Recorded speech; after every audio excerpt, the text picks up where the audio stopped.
Барлықтарыңызға сәлем, арнамызға қош келдіңіздер. Абайдың 20 қара сөзі.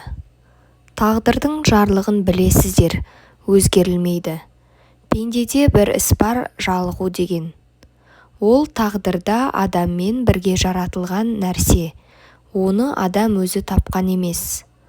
Оған егер бір еліксе, адам баласы құтылмағы қиын. Қайраттанып, сілкіп тастап кетсең де, ақырында тағы келіп жеңеді.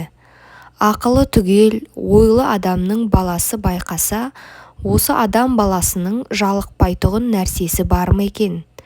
Тамақтан да, ойыннан да, күлкіден де, мақтаннан да, кербездіктен де, тойдан да, топтан да, қатыннан да көңіл аз ба, көп пе жалғады.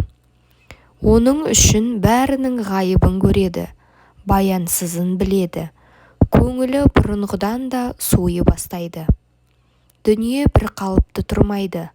Адамның қуаты, ғұмыры бір қалыпты тұрмайды.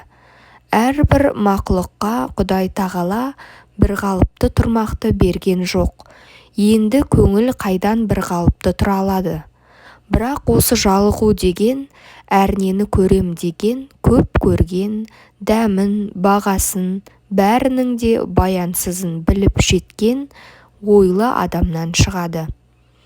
Соншалық ғұмырының баянсызын, дүниенің әрбір қызығының ақырының шолақтығын көрген білгендер тіршіліктен де жалықса болады. Бұлай болғанда ақымақтық, қайғысыздық та бір ғанибет екен деп ойлаймын.